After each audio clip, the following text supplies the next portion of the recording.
What's up, fight fans? In today's video, I came across a really touching clip on social media that I had to share. A Muslim woman told the incredible story of how Khabib profoundly impacted an American woman and her son. It's honestly inspiring to see the kind of influence a celebrity can have on people's lives. Despite his fame and success, Khabib has always stayed humble, respectful, and deeply committed to his faith. The way he carries himself both in and out of the octagon really resonated with the American woman and her son. They were so moved by his strong values that they started learning about Islam. Eventually, they converted, citing Khabib's character as the driving force behind their decision. This story is a powerful reminder of how public figures can inspire positive change, showing how authenticity and integrity can transcend cultural and religious boundaries. Khabib's impact goes beyond sports, proving that true influence lies in one's character. However, his career wasn't without its complexities. Many believe Khabib left the sport too early and that he could have achieved even more, potentially rewriting UFC history. Despite this, Khabib has no regrets about his decision. He has repeatedly stated that his retirement was based on a promise he made to his mother, and he remains firm in his resolve not to return to the octagon as a fighter. Instead, Khabib now focuses on mentoring his brothers and other fighters, ensuring they have the tools to succeed. I have a sister in Florida, Sister Elizabeth. She lives in Florida. She says her whole life she liked watching UFC. An American lady, you know, they love it.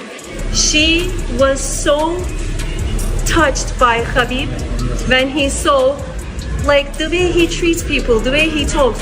She said when he won in UFC, he was just Alhamdulillah. You know, she said that touched her heart so much. As a Christian lady. Christian? Yeah, she was Christian before, apparently. Wow, she says the first time she even thought that Islam is good was Khabib. And then her son became Muslim 1 year after that. She was so upset. She was like, oh my God, my son is Muslim now. And then she researches and everything, she becomes Muslim 1 year after. But she says it all started with Khabib watching him in UFC fight. She says for the first time, she said, okay, these people are not terrorists. These people are good. Look at Khabib, he's the most gentleman, you know, subhanAllah. Alhamdulillah. And it's very fantastic because I have... I just got it too, subhanAllah. I will tell her to, inshallah, send you, and I will ask her to send her story, inshallah.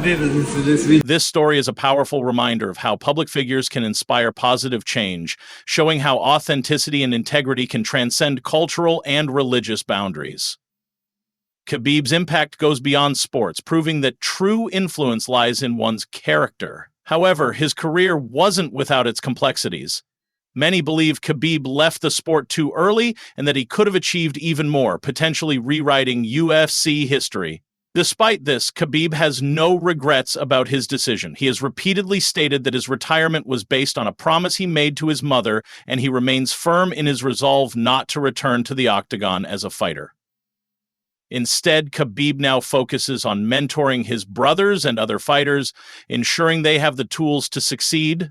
That said, Khabib himself isn't without some regrets. Even the Eagle doesn't see his career as perfect in every way. Khabib has admitted that he only watches his old fights and has avoided old interviews and press conferences since retiring. He likely recognizes that back then he got caught up in the business side of things. If he were still fighting, he wouldn't insult his opponents or trash talk. Khabib probably meant his trash talk with McGregor here, but what if Khabib had lost to McGregor that night? No doubt Khabib wouldn't be as famous as he is today. In a recent interview with MMA Fighting, Bellator lightweight champ and Khabib's cousin, Usman Nurmagomedov, revealed that McGregor's brutal loss to Khabib still haunts him. What did you make of that? Like, it's so weird that he's like attacking Paul Hughes for being respectful towards you and your family.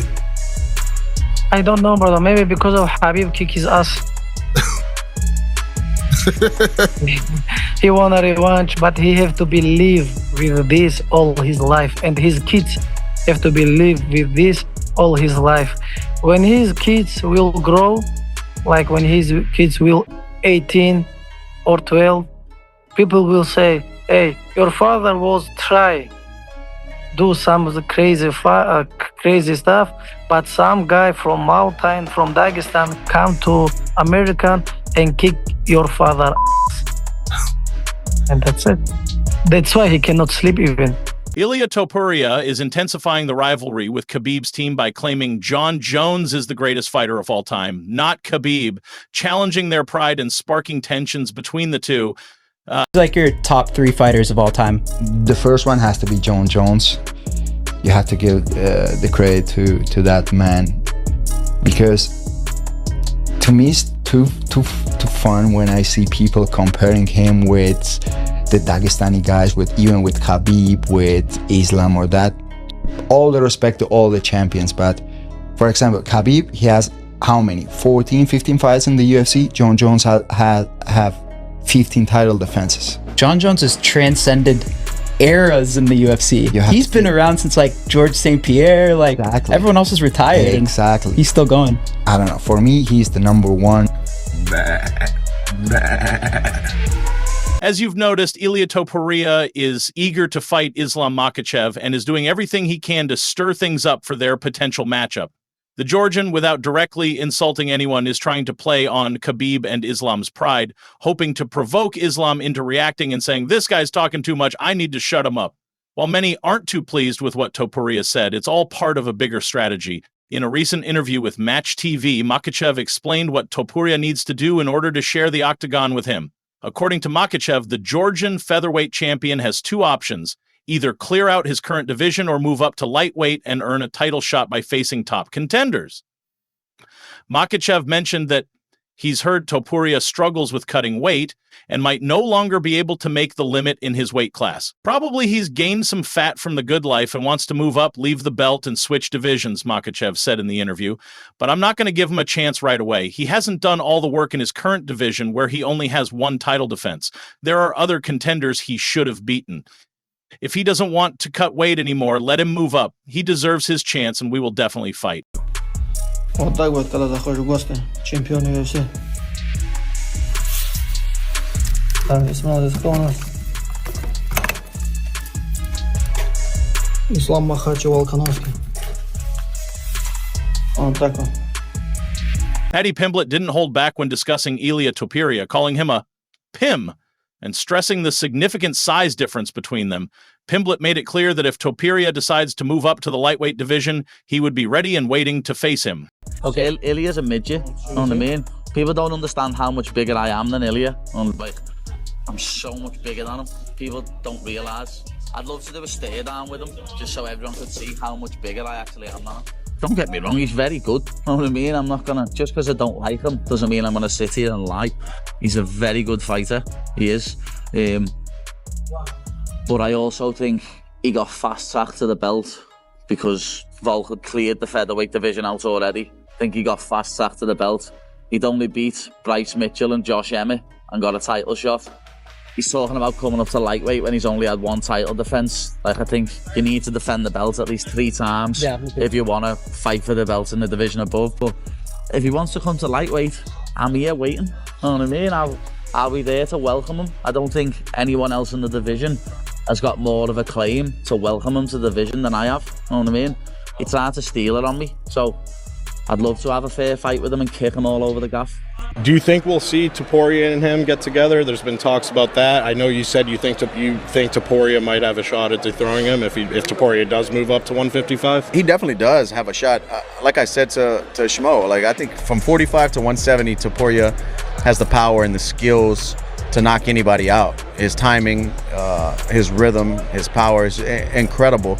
But the size difference with Islam's wrestling is, I've never seen Topuria in person. Obviously, I fought Islam. He's a big guy. You know, Islam can't make 45.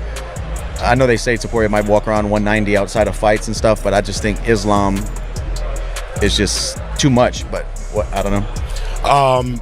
But like I said, if Topuria does connect, he can put anybody out. I mean, he put Max up. We never thought we'd see Max get exactly. put up, right? Yeah. I hope Ilia goes up to 55. I don't care if he only defended the title one time. Henry, I have to agree with Joe Rogan. If he wants to move up 100%, I support it. Now, does he defeat someone like Islam Makhachev? Because people aren't paying attention of what Ilia Topuria is doing. He wants to be on that top spot, pound for pound. I think he's on top 3 right now, 100%. He knows this is his path to get there. Why not take off the pound for pound? So I support it. Let him try. And I'm having a joy watching Islam defend this title. Of course, make that shut up. If I had my choice, of course, Ilia. Fight Islam Makhachev. Do I believe Ilia could beat Islam? No. But if you ain't trying, the key is actually trying to attempt it. And if Ilia's able to go up a weight class, beat the pound for pound, then he automatically becomes the pound for pound. Well, you just said Islam will beat him. I would lean towards that too, but he's definitely gonna lose that fight. I can't say that because of the way he shocked us twice.